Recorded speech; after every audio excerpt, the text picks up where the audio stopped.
Afternoon, Tim. How you doing? Afternoon, Shabbat. I'm very good.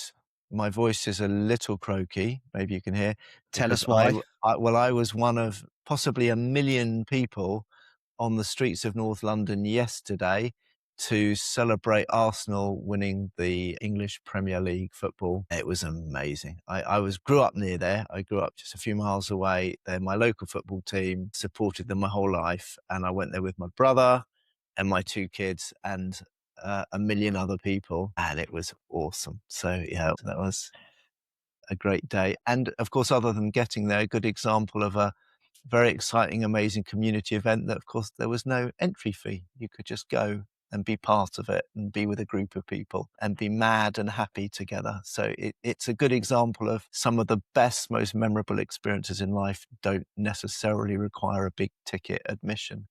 I love it. That's such a great tie into the podcast and everything that we've been saying. So that's two weeks in a row, or two episodes in a row. You've had a big grin because God bless. last episode you just won the league, and then Yes. this Yeah. recording you've been on the parade. So There we go. And we did lose a final in between. We lost yeah, the Champions League final, so be it. Well, the good news, we like to keep things varied on this podcast. We're entering World Cup season, so I doubt I'll be smiling too much about England in the World Cup. So we yeah. can go back to either ignoring football or me being slightly miserable about football. But Yeah. it has been a great couple of weeks. Before this turns into the football podcast, let's move on to. Well, yeah, although you guys had a win as well, Crystal Palace won, so I want to honour that and congratulate let's you honour as that. well. Crystal Palace winning and Very good. into Europe next year for us. There we go. Hey ho. Yeah. Right. Hey ho. Last week we started to dive into a topic which has kind of gripped me over the last few months based on some reading that I've been doing. And we started off going down a little bit of a rabbit hole. Do you want to, for those that haven't listened, just summarize the theme of what we've started to embrace? Yeah. So the theme, which is vast, I think incredibly important, and it's not our main focus on this podcast. The main focus on this podcast really has been our individual personal relation to money and life. But obviously we're in a society. The society has its own views of economics, money, how money works. And that has a wider impact beyond just our own lives or our family lives. And it's playing out in a global environment.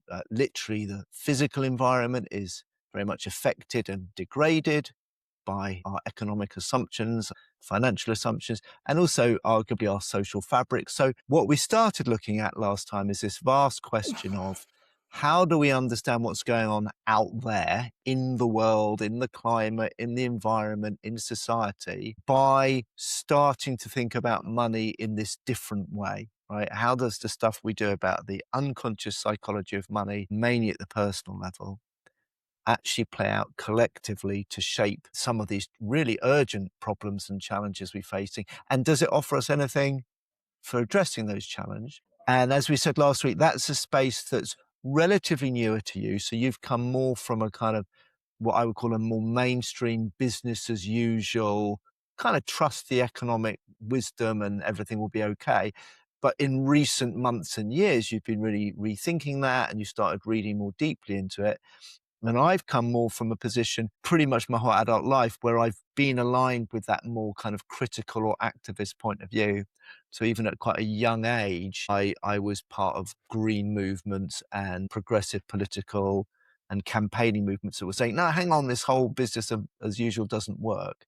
So we were beginning to have a conversation around that. And I also said last week that I've taught and worked with a lot of people in business schools who are addressing this. So last week we were beginning, we know it's a huge area and we're not trying to be kind of intellectual or academic experts. What I think we're trying to do, and we'll probably do 3 or 4 podcasts on this, is help listeners. If you're listening to this, you're probably also aware that, well, hang on, there's big problems in the world and we're worried about various things in the environment or society, whatever your politics. And there's something about how we drive our economies and what we reward and what we count as success at national level and corporate level. There's something there that's shaping the world. So we want to start having a more robust conversation about that. not claiming to have all the answers or be super experts. And the way into it last week was really you showing your personal story of kind of gradually moving your position and certain questions that have hit you along the way. And last week, we deliberately just made it very open. And I think the topics we definitely want to dive into is look a little bit more at this story of growth. And that's going to be today, possibly 2 podcasts. But what is this idea that drives governments and societies, not just individuals, about growing money or growing numbers? And there's another one or maybe 2 podcasts on the question of power. In other words, why don't alternative views on economics get listened to? Why do they get dismissed or marginalized? Or even why, as a financial advisor, is it feels so scary sometimes to challenge the status quo? So I think today's about growth. Yeah. We'll see what we get to. Might be 1, might be 2 podcasts. And the way into it, I think, really is to stay with your journey, Shabba, and your reading, and just share with us what are the key moments that struck you as you've kind of gone from your more mainstream view to starting to be more curious about all of this. Yeah, great recaps and signposting where we're trying to head on this journey. And I think we gave the Matrix scenario of the red pill and the blue pill, That's didn't right. we? Yes, we did. So yeah, this is my my consumption of the red pill, I believe, trying to lift the veil. I'm going to start with some quotes, or a quote from the book that I was reading that triggered quite a lot of my change of thought and started to question. And this is from the book Less is More: How Degrowth Will Save the World by Jason Hickel. And I'm going to read just sort of parts that I've highlighted on my Kindle. It starts off: the governments of the world are bound to a new rule, not to achieve a level of output adequate to improve wages and build social services, but rather to pursue growth for its own sake. The concrete use values of economic production, i.e. meeting human needs, have been subordinated to the pursuit of GDP growth. Governments justify this by saying GDP growth is the only way to reduce poverty, to create jobs, and to improve people's lives. Indeed, growth has come to stand in for human well-being and even progress itself. It goes on to talk a lot more, but I think that just really kind of stopped me in my tracks, because like you said, I've come from the mainstream and I did economics at university, and that was a long time ago and I don't necessarily remember, but I remember this narrative of economics being pushed out that, you know, the main focus of the economy is GDP and growth. Is to grow. Is to grow, and that all problems will be solved if you have more growth. You look at the talking heads on the news and it's always, you know, we're the fastest growing economy in the EU, or, you know, not in the UK usually, but we're aiming for it. Oh, growth. Yeah. I don't want to be dismissive. There is some merit from what I've read around economies growing, but this idea that all problems get solved. And I think the thing for me is that when I look around, I don't actually see that this pursuit of growth, like, what are the consequences of it, which start to become a bit more apparent. And you mentioned the environmental and the social sort of consequences of this almost insane pursuit of growth for growth's sake. And is there another way in order to achieve the outcomes that would be good for humanity? Yeah. Because I tell you what, just looking around, it ain't great for everyone. No, well, we talked about that too last week. Yeah. And we started by acknowledging, not just is it not great for everyone, and this is a quick recap as well. There are large areas of, large population of the planet for whom the current model has never really worked. And there's a relatively small slither of people for whom it appears to work. We can still argue whether it's actually working even for them. Yeah. And then also, if you fast forward, whether it's a decade or 20, 30, 40 years, there's an increasing worry from many people that even the people who seem to be benefiting more or less now, things might collapse. So let me first, because your quote was complicated and we can pin it up in the notes.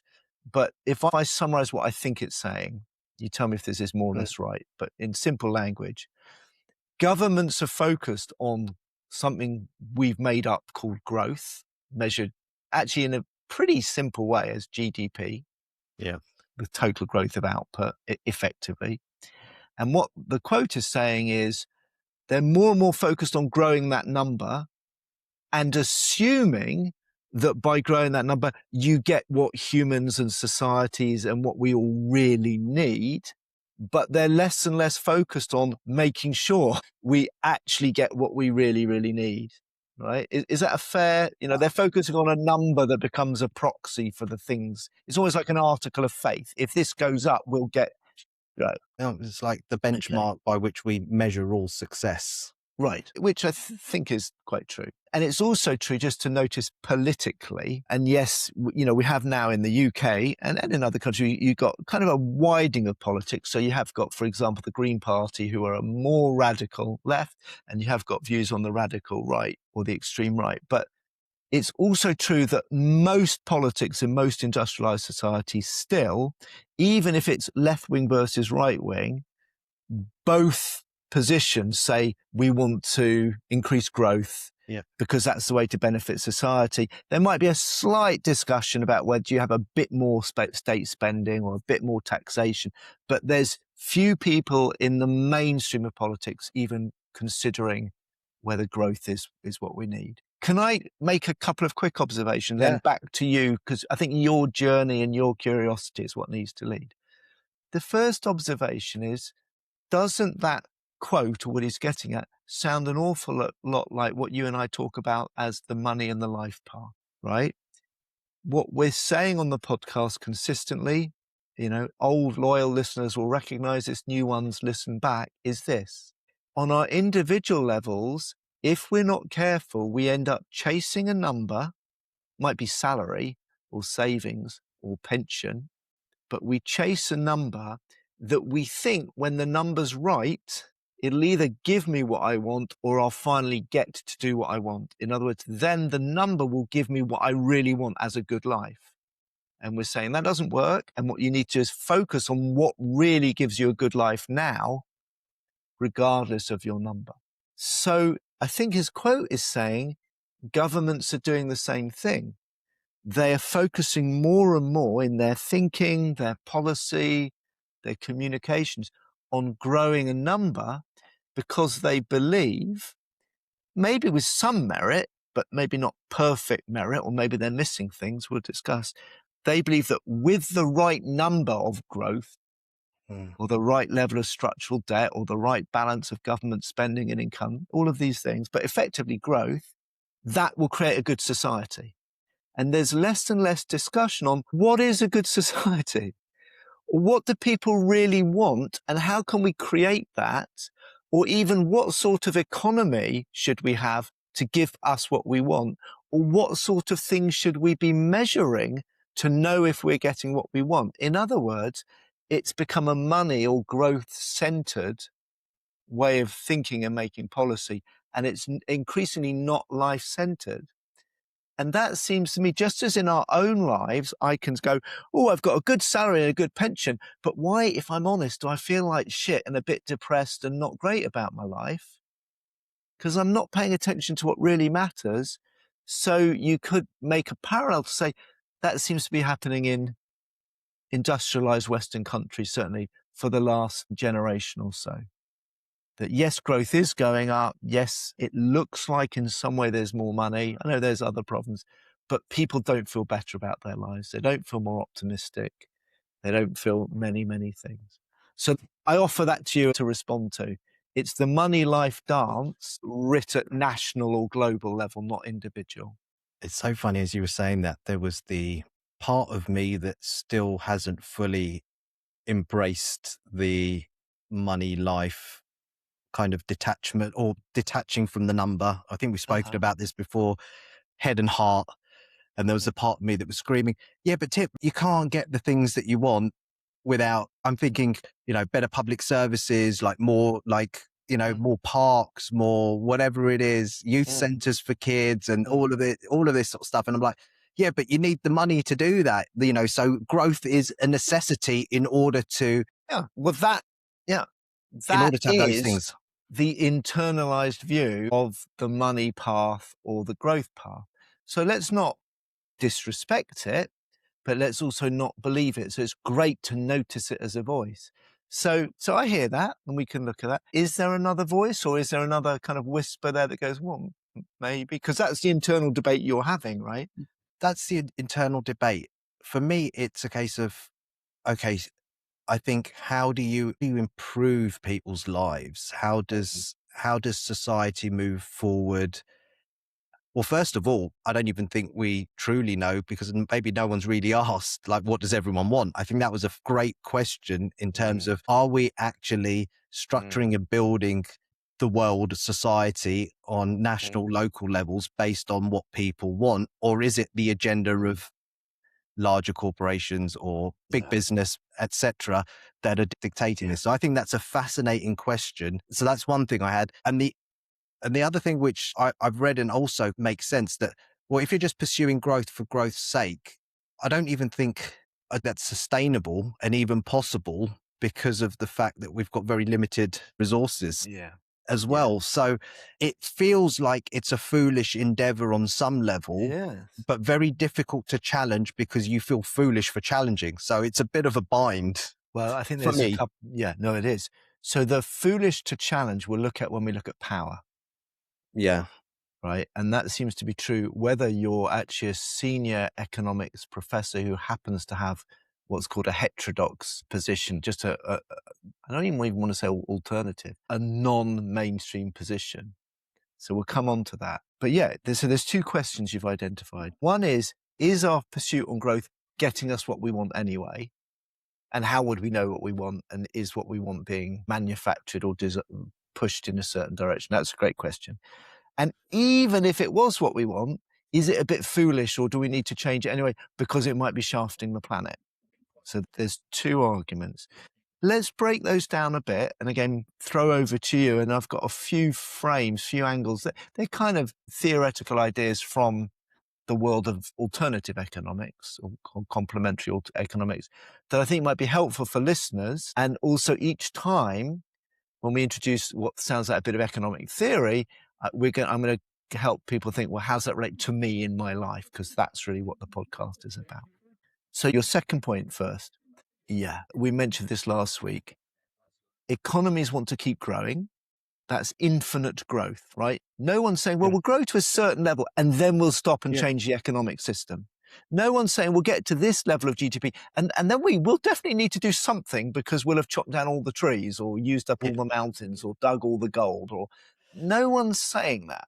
So there's something a little bit fishy. It reminds me of the old medieval maps when in the sea, they hadn't explored further. So it's like there's a bee dragon. It's kind of, well, we'll figure that bit out when we get there, but we haven't got there yet. It seems very clear. And there's scientific evidence. And for people who want to look into this, Kate Raworth's donut economics model talks about this. And there's a guy from memory, Johan Rockström, I think, and he talks about planetary boundaries.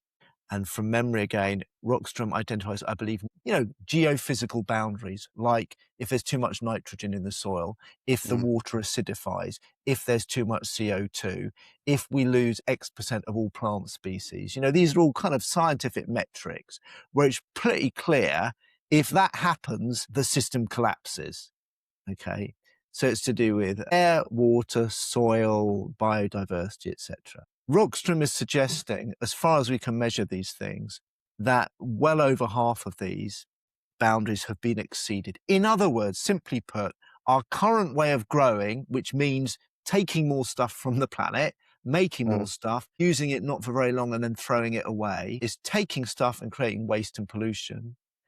And that if you add up the sum total of what all humans are doing, we've exceeded what's called the carrying capacity of the planet. Okay. Again, it's not even a complicated argument, but I'm making it relatively simple. People can look it up. We can put it in the notes. But to your point, yes, it is foolish because it is clear, even if it's giving us what we want, which we'll come on to in the second part, this current model, it cannot continue. And it seems to me, with this sort of fixation with growth, I don't see any governments doing serious thinking about the implications of that.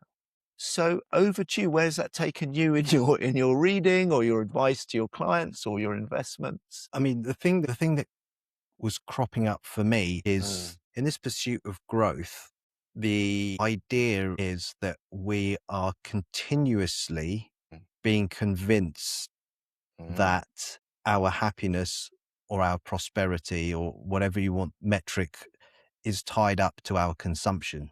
And I don't know if I can articulate this very well, but it's almost like one of the large proponents of the engine for growth is this consumption, and in consuming more, which obviously, the companies that are around us are incentivized to then pump more stuff out for us to consume, is very, very detrimental to the planet.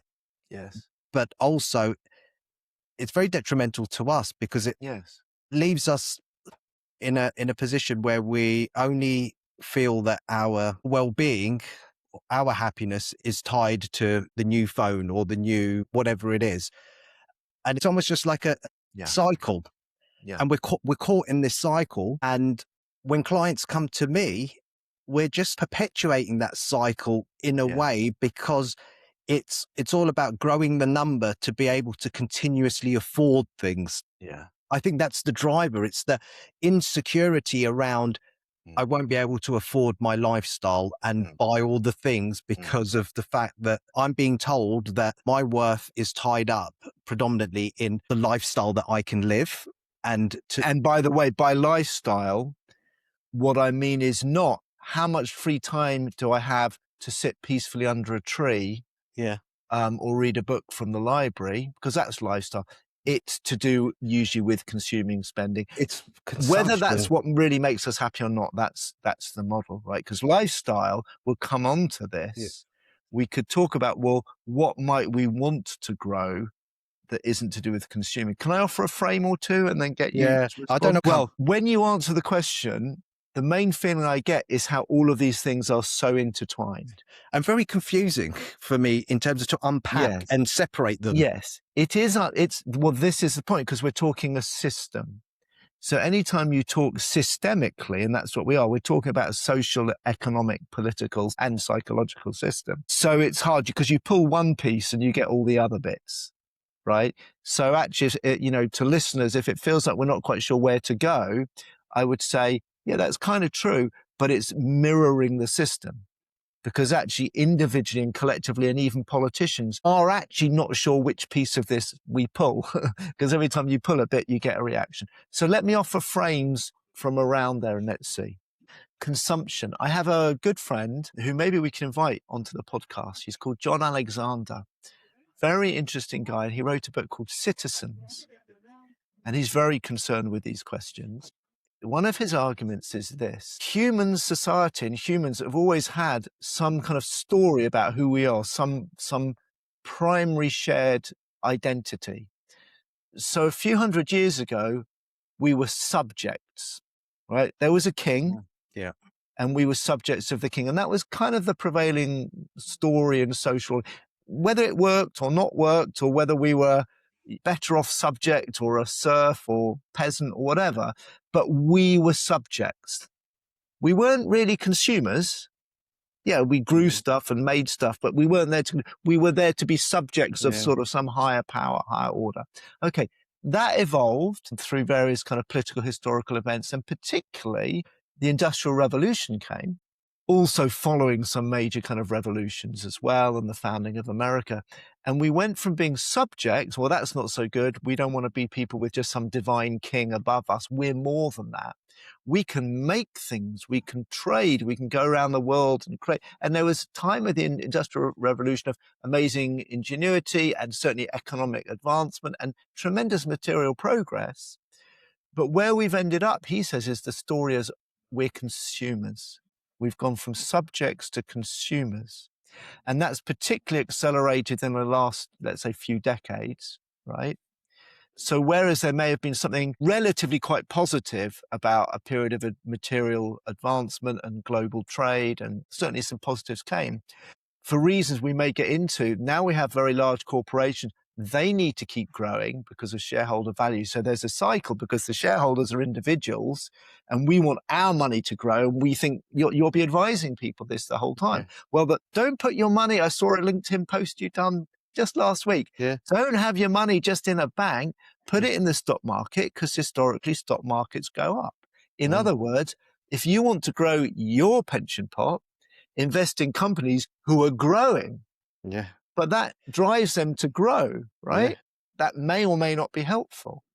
So in order for the companies to grow, they need to sell more shit, right? And who buys the stuff, whether it's services, goods, products, whatever it is, it's us. So we need to become consumers. And anyway, his argument is we've come to think of ourselves as consumers. Even this word consumers is a noun. It's like who we are. We're not subjects, we're consumers. Many people today feel themselves to be consumers. That's a massive problem because, as you say, we define our worth in terms of what we own and what we consume, and that doesn't really satisfy us anyway. And it drives us to never feel really satisfied because there's a projection as well, right? We talk about projection on the money work. The more I consume, or if I have the right car or the right house or the right clothes or the right gadgets or the right new phone, I'll get to finally feel happy, successful, I belong, I keep up. We've talked about this as a money thing, but it can also be on an object thing. It's a projection. So I can keep consuming and never really feel great about my life or happy. And John's argument, so it's very good to notice the drive to consume, and we can look at that from different angles. And why would we be encouraged, unconsciously to think of ourselves as consumers? Because companies need to grow and the CEOs are all incentivized on their growth. And there's very, very little incentive in, are you selling more products that are actually helpful to people, genuinely satisfying real needs? If I can grow a company selling something that's really not very helpful at all, as long as it's legal, I'm still going to do it. You look at the growth in gambling companies. Yeah. You look at the massive porn industry. You look at the massive junk food industry. You look at how food manufacturers lobby against governments to have healthy eating. And I'm just singling out some industries, and maybe all of those industries can be fun in their way and enjoyable and could add to life, but they've all just become driven by the number. And so as long as they can operate within legal limits, grow, consume, whatever, alcohol, gambling, porn, junk food, and a million other things I could mention. But consumption, I just want to bring in maybe a linked strand, but slightly different. Sure. But you've mentioned some vices, but it's not even the vices that are an issue. I'm just going to read something because I've found another little, and this is obviously linked to how the system really only works for a very few. Yes. And I'm just going to focus on this, which is when people think of the global poor, they quite often imagine people living in countries that are cut off from the world economy, backwaters untouched by globalization and unconnected from the lives of people in rich countries. But this image gets it completely wrong. The poor are deeply integrated into the circuits of global capital. They work in sweatshops for multinational companies like Nike and Primark. And it was just that even like clothes production, which again is not a vice, but it's just that fast fashion, which we're marketed and bombarded with, that you can wear something once or twice and then chuck it away. But we're shielded from the fact that these people in other parts of the world, because of our desire for growth, how they're impacted because of this incessant overconsumption. And so it's, forget about the gambling and the porn and all of that. Let me just say, you're absolutely right to pick that up. I'm really glad you did. I just use them as very simple first step examples. Yeah. They're just first step examples. And by the way, also, I'm not against vice and I'm not against people enjoying any of the things I mentioned. I'm just saying they're good examples of you can just drive things to extremes as long as you stay within a legal limit and literally not care at all about the impact, right?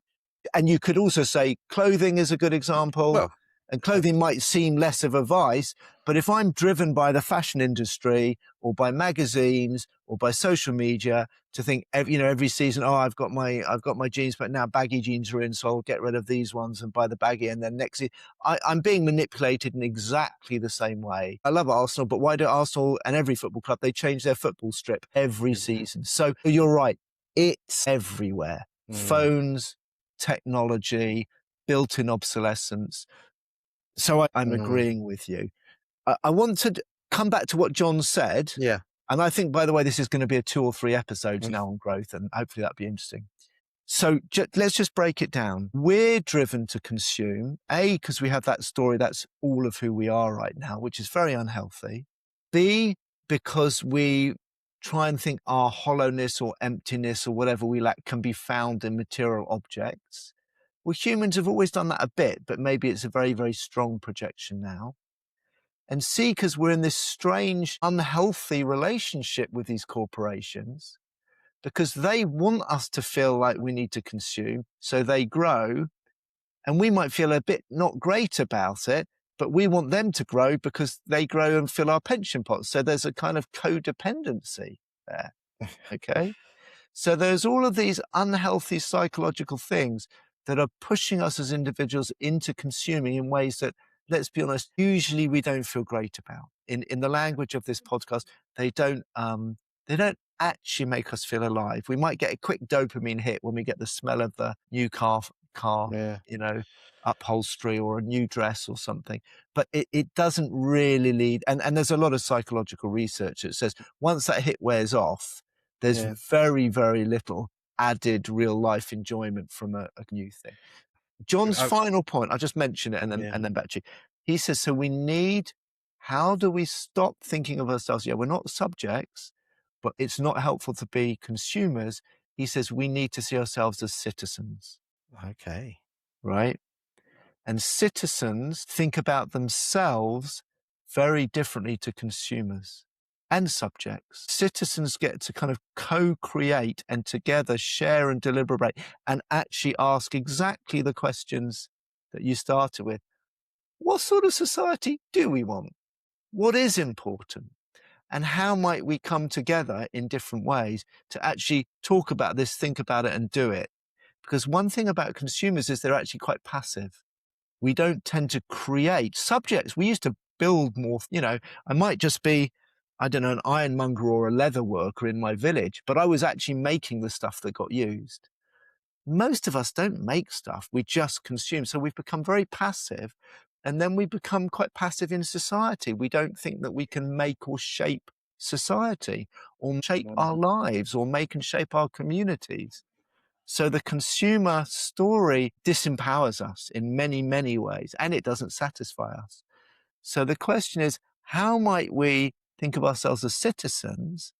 And coming full circle for today, if I thought of myself and we all thought of ourselves as citizens, what would change about us getting together? Well, what do we want, and how would we like to organize our money or spend our taxation or relate to corporations? Or it becomes a different sort of. So that's what his work is all about. That's definitely one to download on my Kindle, because that sounds like a much more wholesome approach to living and organizing society based on that shift in mindset, which, I feel, that just what you described there really, and we talk a lot about the body, but that really felt like it landed in my chest area, more my heart, because the consumption one, and I don't know whether listeners share this, but I'm caught up in it myself, and it's only these conversations and it's the reading, etc., that makes you step away and think about what life could be like if things were different or if it was arranged differently. And I think that whole consumer mentality does mean that you're so passive and you're so almost self-obsessed in a way with, as long as I'm okay and I'm doing the things for me and my family that kind of keep me, I'm going to use the words safe and sound in a material aspect of things, then I kind of don't need to worry about what's going on out there. And of course, it's not even true safety because it's an illusion, because you're not made safe by having more fancy stuff in your house. And in fact, if the price to society of the consumer story is we become more unequal and there is more disparity, then you actually become less safe, even if you've got more stuff, because you're in a society that's not working, more inequality, more grievance, more anger. And again, there's a lot of research on this, that societies with actually the best overall outcomes with health and education and well-being and are not actually the wealthiest societies. They're the ones with the least disparity in the haves and have-nots. Yeah. It sounds like, Shabba, let me check this with you. What's been powerful for you is this idea of that we identify without realizing as consumers, that that's our story. And I wonder if people listening to realize, yes, I am being treated. I am not treated by the institutions anymore as a citizen. I'm treated as a consumer. And they want me to feel like a consumer whose job isn't really to participate or shape or debate my society or even feel I really can do that. I'm being given a message to feel I'm a consumer, even a consumer of government services, a consumer of education, certainly a consumer of products. And really to maybe feel that and feel that actually makes me feel a bit sad and heavy-hearted. And that could be useful because I think, oh, that's just a label that's been created. Well, maybe I will never refer to myself that way again. And I will actually wake up in the morning and think, I am a citizen. I might be a citizen who sometimes likes to buy fancy socks or nice holidays or golf clubs. That's okay. But I am first and foremost a citizen and only occasionally by choice am I a consumer. I wonder if there's something in the changing of narrative that feels significant. Yeah. I mean, it feels more respectable. Mm. As I think I mentioned the word sort of wholesome. Mm. But I think for me, for someone who's not ever really taken part in local politics, for example, like getting involved with things or even taking too much of an interest, but just being like, I would almost say that I almost feel like a consumer and subject in certain ways. So, when it comes to like what's going on around me in terms of the decisions that are being taken, I feel like a subject because I'm not involved in shaping and forming. It could even be what happens in my local park, but I don't get involved in that. I'm so heavily embedded in the consumer model that, And trying to earn money so that trying you to, can consume. And so for me, this has been so insightful. The next thing for me is what's the solution or what are the options? What does the other side look like? And I'm hoping that we can go Well, down let's that. do that. Yeah, let's do that. And I'll invite John. I'm sure he'll come on our podcast. And yes, so I think we'll stay for another 1 or 2 episodes about growth. Today, what we've ended up doing without realizing it is talking about almost like our identity or narratives that keep us in growth as consumers and what it would be like to move. And now if we think about citizens who are more creative and thoughtful and debate, the question, well, what would we do different and what decisions might we make? And for me, that brings up questions, and we'll talk about the next time, is how would we start to pay attention and the difference to growth that supports life and growth that doesn't support life? That would be a great question, because at the moment it's just growth, growth, growth. We don't discern. A citizen would discern what needs to grow in society to serve life of the society and what doesn't. And another question would be what things might grow that both don't need money to grow and also are not monetary but still grow. In other words, you can't have infinite economic growth, but you could have infinite growth of wisdom, love, kindness, connection, and none of that would be a problem. Yeah. But it wouldn't fuel shareholder value or your pension pot either. So maybe next time we'll have a conversation about discerning citizen questions about growth and the society that we want.